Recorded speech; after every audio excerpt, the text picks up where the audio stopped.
if you do not have diabetes yet, you have to exert all effort to stay away from these diseases. Protect yourself from developing diabetes because it is a bad disease from all aspects. Number one, by just bumping your foot on lightly on a surface, you can develop a wound that will never heal. It will just deepen and deepen into an ulcer. And this will later on result to the conversion of your foot into a black object. That means it's already dead and it will have to be amputated or cut off. And next thing you know, it's below the knee amputation. That is what we do as surgeons. And then above the knee amputation.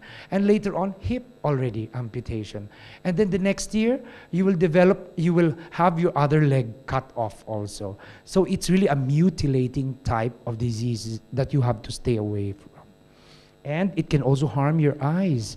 In a disease called diabetic retinopathy, affecting our eyes, it will produce blood clots inside. And later on, you will become blind. Why? It can also cause a lot of diseases in your kidney. One disease is diabetic nephropathy, which will later on kill both of your kidneys. And once both of your kidneys are dead, then you cannot filter your toxins anymore. And you will have to go to the hospital once, twice, 3 times, 4 times a week to undergo dialysis. And in a country such as the Philippines, we cannot afford dialysis. It's something like 3,000 to 5,000 per session. And if you undergo 4 dialysis in one week, then you would have spent 3,000 times 4, that's 12,000 pesos. That is already about 1,000 dirhams. So we cannot afford that. And not only that, dialysis killing your kidney, because of the medications that you take if you are diabetic, you will transform yourself into a human walking pharmacy, because you will be bringing all these drugs inside your bag. And every time you will have to know which drugs you will have to take. By pricking your own self, if you just bring that glucometer, you prick yourself and know what your blood glucose level is now. And then you will know which medication to take. So you are not only a walking pharmacy, you are also a walking laboratory. And that is a very bad thing to do to yourself, especially if you understand that the diabetic injects his own insulin sometimes in his abdomen. And it will make his life very, very sad to have to undergo all that. So here in DXN, we have the yes or no test that I developed for diabetes. This is just a set of questions that you ask yourself and answer them in your head only with a yes or a no. And you will count your yeses, and you will know at least if now you have diabetes already, or you might develop it in the near future and you just don't know about it. So first question, is your age 40 years old and above? Do you have a family history of diabetes, meaning your father, your mother, your aunt, your uncle, your grandfather, your grandmother, were they diabetics? Third question, did you ever experience frequent hunger? You just ate, you want to eat again. Frequent thirst, you just took water and now you want to drink again. Or frequent urination, you just went to the comfort room and now you want to go again. If these 3 symptoms will exist in one person, then that is already suspect in the development of diabetes.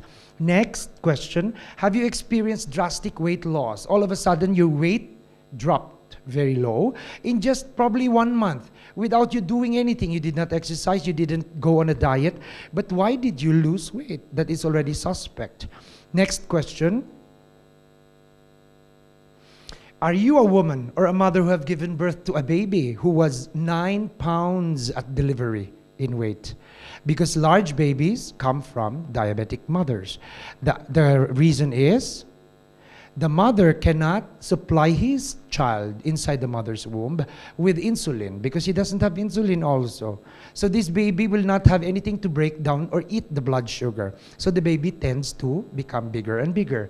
Next question, are you overweight or obese? Now you know how to know if you are obese or not because I taught you in the earlier part of the lecture.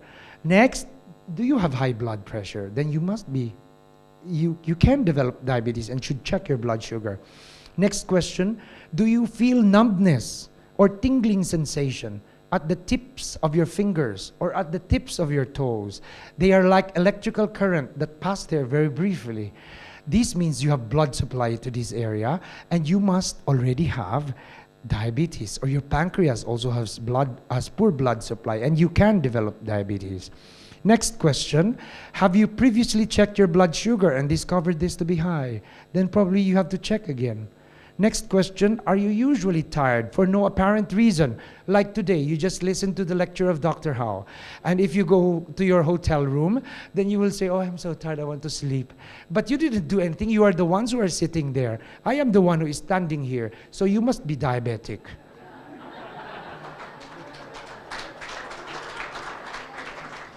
And the last question is, do you have a sedentary lifestyle?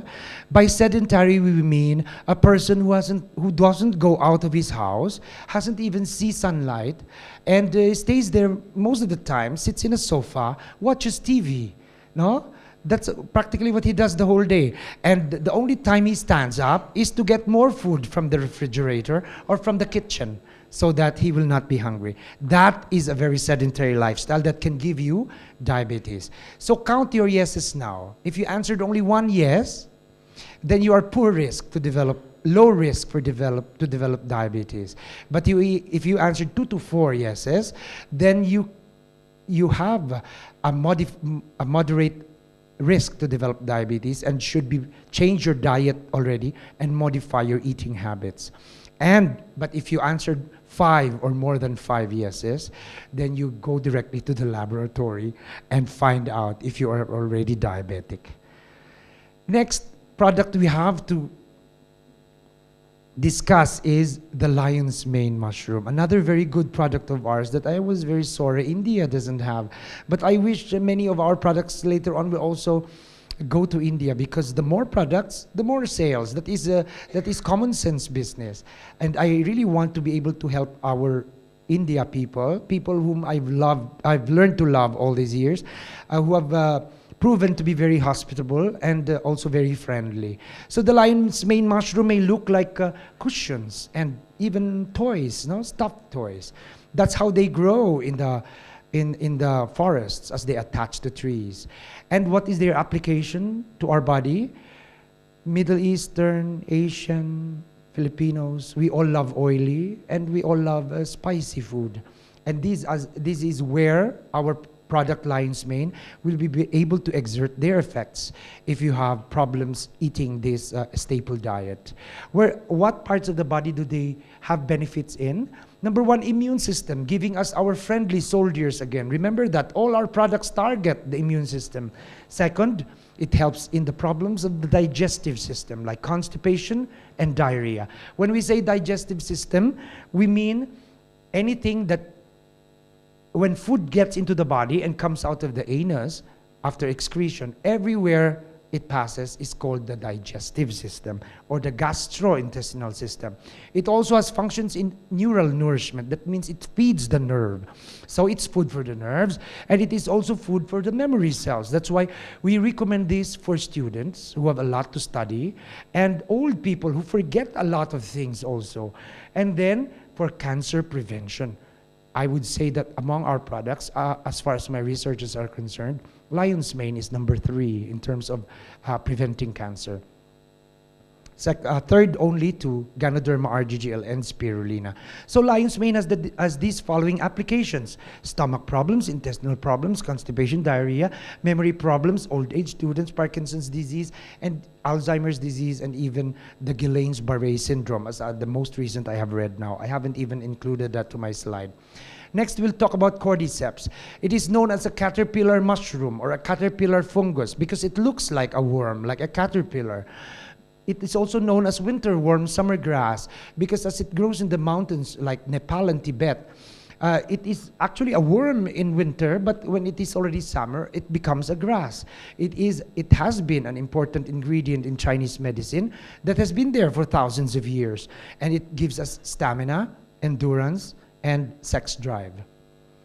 Now, it actually became first famous because of its aphrodisiac effect. What is aphrodisiac? Aphrodisiac is a substance that you eat or drink that will increase your sexual urge or your libido or your desire for sex. Studies have also shown, especially in Beijing Medical University and Japan, that this can also be used for men who cannot develop erection anymore, even during sex. And they are called impotent men. They are suffering from impotence or erectile dysfunction.